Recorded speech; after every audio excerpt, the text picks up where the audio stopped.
Board class 12 के प्यारे विद्यार्थियों, स्वागत है आप सभी का शिवम लेक्चरर में। समाज शास्त्र का पेपर है जो कि 8 मार्च 2025 के लिए सबसे ज़्यादा इंपॉर्टेंट है। तो मेरे प्यारे बच्चों, आप लोग वीडियो को पूरा अंत तक देखिएगा। पूरा पेपर एकदम अच्छे से आंसर के साथ बताने वाले हैं। समय 3 घंटे 15 मिनट और पूर्णांक 100 का। यहाँ पर थोड़ा सा निर्देश देख लेते हैं। प्रारंभ के 15 मिनट परीक्षार्थियों को प्रश्न पत्र पढ़ने के लिए निर्धारित है। सभी प्रश्न अनिवार्य हैं। प्रत्येक प्रश्न के लिए निर्धारित अंक उसके सामने दिए गए हैं। प्रश्न संख्या 1 से 10 तक बहुविकल्पीय प्रश्न है। प्रश्न संख्या 11 से 20 तक अति लघु उत्तरीय प्रश्न है, जिनका प्रत्येक उत्तर लगभग 25 शब्दों में। प्रश्न संख्या 21 से 26 तक लघु उत्तरीय प्रश्न है, जिनका प्रत्येक उत्तर लगभग 50 शब्दों में देना है। प्रश्न संख्या 27 से 29 तक दीर्घ उत्तरीय प्रश्न है, जिनका प्रत्येक उत्तर लगभग 150 शब्दों में देना है। तो सभी लोग वीडियो को कर देंगे लाइक, चैनल पर नए होंगे चैनल को सब्सक्राइब कर देंगे, वीडियो को शेयर कर देंगे। चलिए शुरू करते हैं। सबसे पहले बहुविकल्पीय प्रश्न। पहला क्वेश्चन है, निम्न में से कौन समकालीन भारतीय समाज की विशेषताएं हैं? निम्न में से कौन समकालीन भारतीय समाज की विशेषताएं हैं? जीवन व्यवहार में परिवर्तन, भौतिकवादी जीवन, बदलता हुआ सामाजिक स्थिरीकरण। तो ये तीनों भारतीय समाज की विशेषताएं हैं। तो यहाँ पर डी ऑप्शन करेक्ट हो जाएगा। इसके बाद दूसरा नंबर है, भारत में प्रथम अन्य पिछड़ा वर्ग आयोग कब नियुक्त किया गया था? तो ये नियुक्त किया गया था 1953 में। बी ऑप्शन राइट हो जाएगा। इसके बाद तीसरा नंबर है, उदारीकरण के प्रतिकूल प्रभाव क्या हैं? कृषि संकट, लघु उद्योगों पर प्रतिकूल प्रभाव, आय असमानता। तो ये तीनों प्रतिकूल प्रभाव हैं उदारीकरण के। तो यहाँ पर डी ऑप्शन करेक्ट हो जाएगा। अगर आपको इसका पीडीएफ चाहिए तो डिस्क्रिप्शन में टेलीग्राम की लिंक मिल जाएगी, वहाँ से आप ज्वाइन करेंगे टेलीग्राम को और वहाँ से आपको पीडीएफ मिल जाएगी। क्वेश्चन नंबर 4 है, जातीय वर्ग में कौन सा गुण समान है?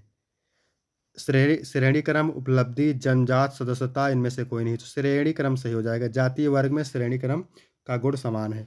इसके बाद 5वां नंबर है, संस्कृतिकरण की अवधारणा किसने दिया था? M N. Srinivas, S C. Dubey, B R. Chauhan, इनमें से कोई नहीं। तो श्रीनिवास ने दिया था। ठीक है, एम.एन. श्रीनिवास ने संस्कृतिकरण की अवधारणा का सिद्धांत दिया था। इसके बाद 6 नंबर है, एक समूह के सदस्यों द्वारा दूसरे समूह के बारे में पूर्व कल्पित विचार या व्यवहार होता है पूर्वाग्रह। ठीक है, पूर्वाग्रह होता है। इसके बाद है 7 नंबर, भारत में पुनर्जागरण का पिता किसे कहा जाता है? तो भारत में पुनर्जागरण का पिता कहा जाता है राजा राम मोहन राय को। इसके बाद है 8वां नंबर, भारत में महिलाओं की प्रमुख समस्या क्या है? उच्च शिक्षा का अभाव, ये भी है। तकनीकी शिक्षा का अभाव, ये भी है। लैंगिक असमानता या भेदभाव, ये भी है। तो यहाँ पर सही हो जाएगा डी ऑप्शन। इसके बाद है जनजाति है, आंशिक समाज, आंशिक संस्कृति, संपूर्ण एवं आंशिक समाज या फिर संपूर्ण समाज। तो जो जनजाति है वो क्या है? जनजाति है संपूर्ण समाज। क्या है? संपूर्ण समाज। डी ऑप्शन बिल्कुल करेक्ट हो जाएगा। इसके बाद है 10 नंबर, ये क्या कह रहा है, निम्नलिखित में से कौन सा राष्ट्रीय एकीकरण के लिए उत्तरदायी है?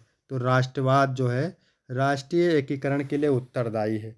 अब यहाँ पर हम बात करेंगे अति लघु उत्तरीय प्रश्न की। उत्तर आपको 25 शब्दों में देना है।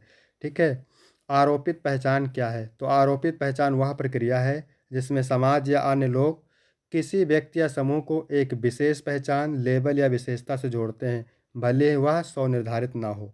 इसके बाद है प्रजनन दर क्या है? प्रजनन दर वह औसत संख्या है जो दर्शाती है कि महिला अपने जीवन काल में कितने बच्चों को जन्म देती है, जिससे जनसंख्या वृद्धि या गिरावट प्रभावित होती है। इसके बाद है अंतर विवाह को समझाइए। तो अंतर विवाह वह विवाह है जिसमें पति पत्नी अलग जाति, धर्म या सामाजिक समूह से होते हैं, जो सामाजिक समरसता, विविधता और व्यक्तिगत स्वतंत्रता को बढ़ावा देता है। इसके बाद है 14 नंबर, भूमंडलीकृत को परिभाषित करें। तो भूमंडलीकरण वह प्रक्रिया है जिसमें विश्व की अर्थव्यवस्थाएं, संस्कृतियां और नीतियां आपस में जुड़ती हैं, जिससे व्यापार, संचार, तकनीक और संसाधनों का वैश्विक आदान प्रदान बढ़ता है। इसके बाद है 15 नंबर, सत्यशोधक समाज की स्थापना किसने और क्यों की थी? सत्यशोधक समाज की स्थापना 1873 में ज्योतिराव फूले ने की थी, ताकि जातिगत भेदभाव, सामाजिक अन्याय और महिलाओं तथा शूद्रों के अधिकारों के लिए संघर्ष किया जा सके। इसके बाद 16 नंबर है, समुदाय क्या है? समुदाय लोगों का एक समूह है जो साझा हितों, संस्कृति, भाषा, भूगोल या पहचान के आधार पर जुड़ा होता है और पारस्परिक सहयोग और संबंध विकसित करता है।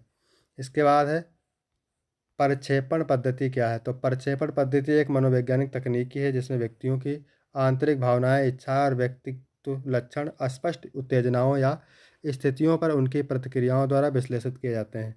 इसके बाद है 18 नंबर, नगरीकरण से उत्पन्न समस्याओं की व्याख्या कीजिए। तो नगरीकरण से यातायात जाम, प्रदूषण, बेरोजगारी, झुग्गी झोपड़ी विस्तार, जल संकट, अपराध वृद्धि और बुनियादी सेवाओं की कमी जैसी समस्याएं उत्पन्न होती है जो जीवन गुणवत्ता प्रभावित करती हैं। इसके बाद है 19 नंबर, कानून और न्याय में क्या अंतर है। तो कानून सरकार द्वारा स्थापित नियमों का समूह है जो समाज में व्यवस्था बनाए रखता है, जबकि न्याय नैतिकता और निष्पक्षता पर आधारित सही और गलत का निर्णय है। इसके बाद है 20 नंबर, संदर्भ समूह किसे कहते हैं। तो संदर्भ समूह वह सामाजिक समूह है जिससे व्यक्ति अपने विचार, व्यवहार और मूल्यों की तुलना करता है, जिससे उसकी सामाजिक पहचान, निर्णय और आकांक्षाएं प्रभावित होती हैं। इसके बाद है लघु उत्तरीय प्रश्न। आपको उत्तर 50 शब्दों में देना है और प्रत्येक उत्तर के लिए आपको 6 अंक मिलेंगे। हित प्रतिस्पर्धा, संविधान और सामाजिक परिवर्तन की चर्चा। हित प्रतिस्पर्धा विभिन्न समूह या व्यक्तियों के परस्पर विरोधी हितों को दर्शाती है, जिससे समाज में संघर्ष और समायोजन की स्थिति उत्पन्न होती है। संविधान नागरिक अधिकारों, न्याय और समानता को सुनिश्चित कर हितों का संतुलन स्थापित करता है। सामाजिक परिवर्तन कानून और नीतियों के माध्यम से असमानताओं को दूर कर प्रगतिशील समाज का निर्माण करता है। इसके बाद है 22 नंबर, क्या कह रहा है, भारत में भूमि सुधार के महत्व पर चर्चा कीजिए। तो भारत में भूमि सुधार कृषि विकास, सामाजिक समानता और आर्थिक स्थिरता के लिए आवश्यक है। इसमें जमींदारी प्रथा समाप्त हुई, किसानों को भूमि स्वामित्व मिला और उत्पादकता बढ़ी। भूमि सुधार ने भूमिहीन किसानों को अधिकार देकर गरीबी कम की, ग्रामीण विकास को बढ़ावा दिया और सामाजिक न्याय सुनिश्चित किया। इसके बाद है 23 नंबर, अंग्रेजों ने भारतीय प्रेस पर किस प्रकार से नियंत्रित किया। तो अंग्रेजों ने भारतीय प्रेस पर वर्नाक्यूलर प्रेस एक्ट 1878 में सेंसरशिप, लाइसेंसिंग नियमों और अखबारों पर प्रतिबंध के जरिए नियंत्रण रखा। उन्होंने राष्ट्रवादी अखबारों को दबाने, संपादकों को दंडित करने और स्वतंत्र विचारों के प्रसार को रोकने के लिए कठोर नीतियां लागू की, जिससे प्रेस स्वतंत्रता बाधित हुई। इसके बाद है 24 नंबर, क्या कह रहा है, सामाजिक परिवर्तन में सामाजिक सुधार आंदोलन की भूमिका का मूल्यांकन कीजिए। तो सामाजिक सुधार आंदोलनों ने सामाजिक परिवर्तन में महत्वपूर्ण भूमिका निभाई। राजा राम मोहन राय, ज्योतिबा फूले और महात्मा गांधी जैसे नेताओं ने सती प्रथा, बाल विवाह, जाति भेदभाव और लैंगिक असमानता के खिलाफ संघर्ष किया। इन आंदोलनों ने नए कानून, शिक्षा प्रसार और समानता को बढ़ावा देकर समाज में प्रगतिशील बदलाव लाए। इसके बाद है 25 नंबर, भारतीय प्रजातंत्र पर एक संक्षिप्त टिप्पणी लिखिए।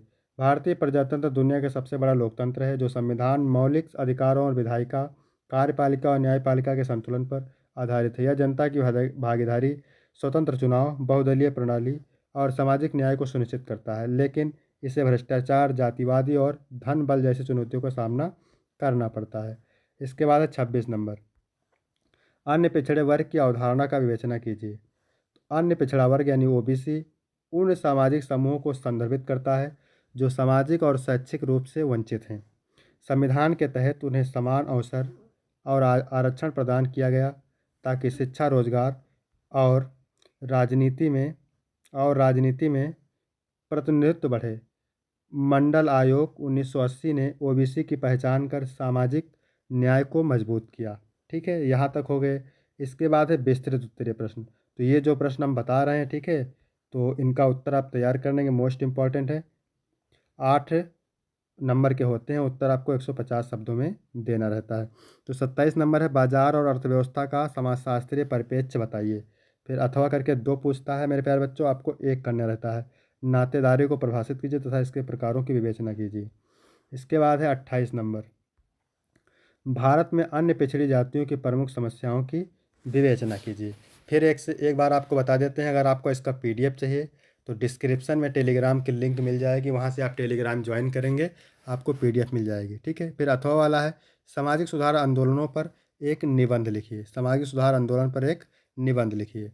इसके बाद है 29 नंबर, सामाजिक परिवर्तन में भारतीय संविधान की भूमिका का विवेचन कीजिए। फिर अथवा करके दिया हुआ है, भारतीय समाज पर जनसंचार माध्यमों के प्रभाव का मूल्यांकन कीजिए। ठीक है, तो जो प्रश्न आपके जितने शब्द में पूछेगा आपको उतने शब्दों में उत्तर देना है।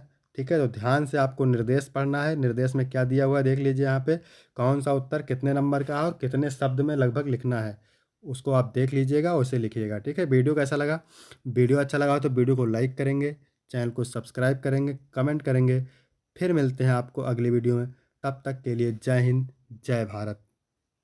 अगर इस वीडियो से संबंधित आपको कोई डाउट है तो कमेंट करके ज़रूर बताएंगे। फिर मिलते हैं आपको अगली वीडियो में, तब तक के लिए धन्यवाद।